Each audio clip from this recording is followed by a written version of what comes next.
Thank you for joining us for 3Bs on the Law podcast, hosted by Trisha Barita, Camille Canali, and Susan Dawson. Disclaimer, this podcast is for entertainment and informational purposes only, not meant to provide legal advice, and does not create an attorney-client relationship. Also remember, laws change or they differ by jurisdiction, so this is not a substitute for seeking legal counsel in your jurisdiction on the current law applicable to you.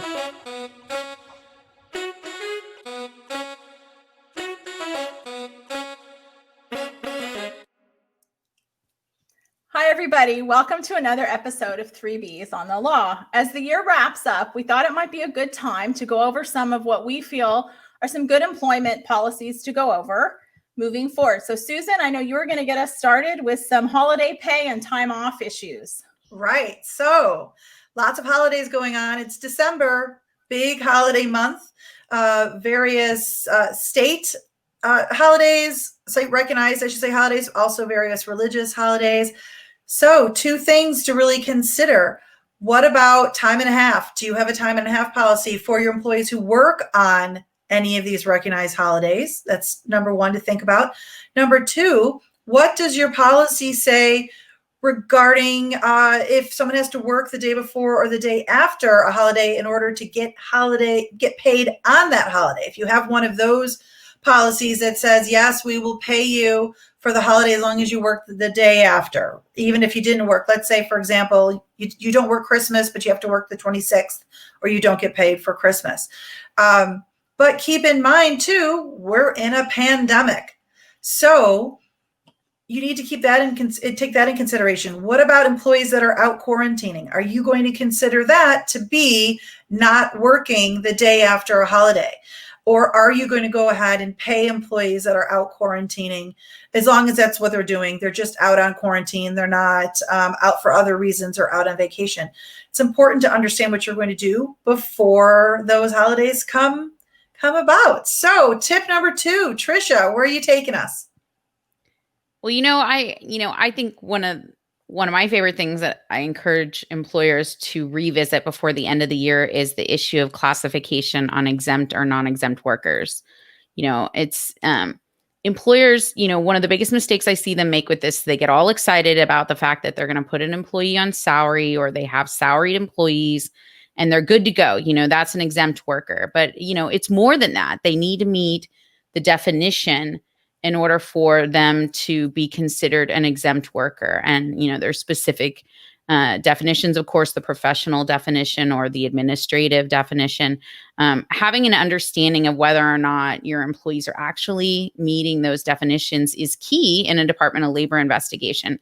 And a really good time to look at all of that, really, right, is at the end of the year before you start a new year and determine whether or not this individual should really be an hourly employee or be an exempt, salaried individual. So the salary alone is not going to get you there. And that can be probably one of the most misunderstood things I see when an employer gets hammered by the Department of Labor. So I would revisit those issues. If this all sounds confusing to you and you have exempt employees, really revisit this issue and try to figure out and make sure those people are properly exempt. Because I'll tell you right now, hands down, I'm going to go ahead and say it, ladies. Usually the receptionist, whether or not or the person handling reception in a office space doesn't meet the exempt salary definition. Okay, even if you're paying them salaried, because you have to have some sort of level of usually participation of significance in the business and making decisions or managing individuals or at some professional learn level. So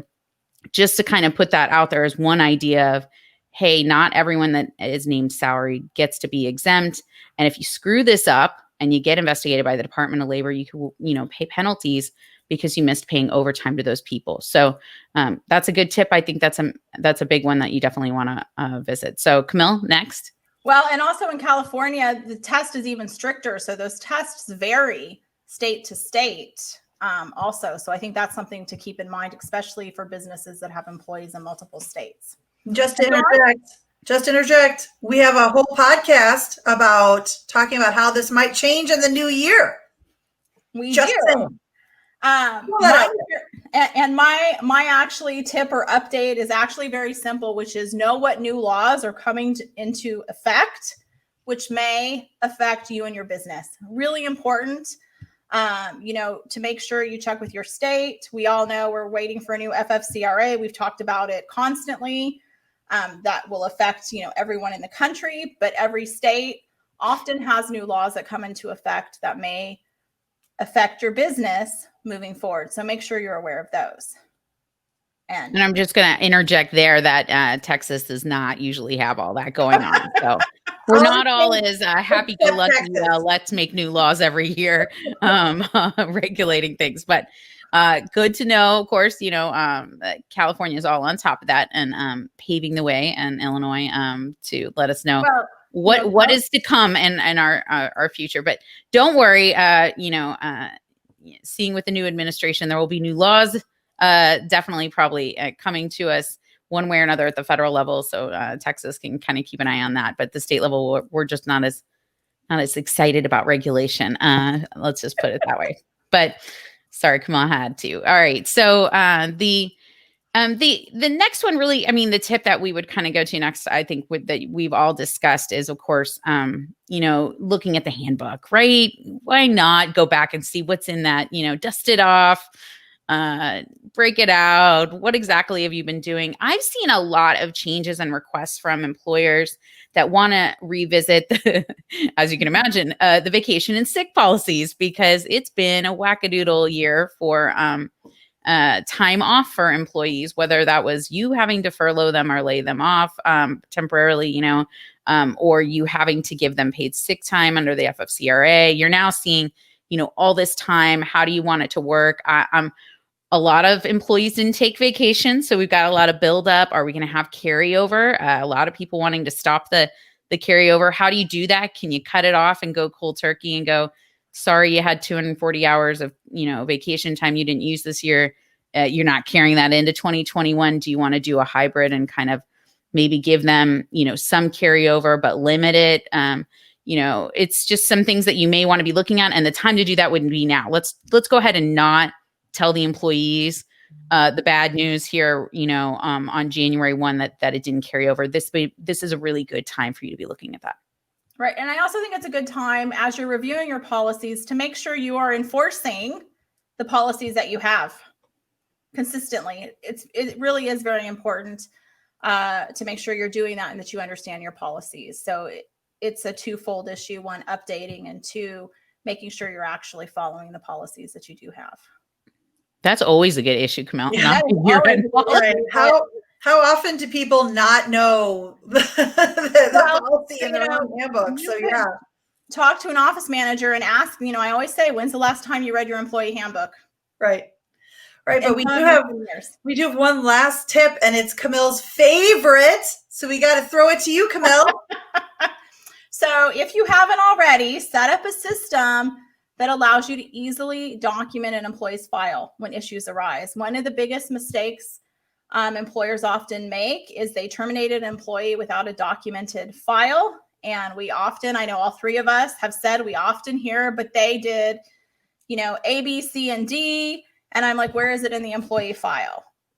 And none of it is documented. And that documentation is really important. So now is a time to set up a system that you think you can actually utilize to document employees' file when they don't follow your policies or don't follow instructions. Super important. And with that, Susan, I'm gonna let you wrap. Right. So there you have it. Top 5 tips for things you can do this as we're wrapping up the year to wrap up 2020 and get ready for 2021. Thanks for joining us, everyone. See you next time. Thank you for joining us on today's podcast of 3Bs on the Law. Don't forget to like and subscribe to our podcast. We also welcome any comments. If you'd like to get in touch with us or suggest a future topic, you can email us at 3THREEBsonthelaw@gmail.com. And because we're lawyers, we need to remind you that this podcast is not meant to provide you with legal advice and does not create an attorney-client relationship. Thank you again for joining us, and have a great day.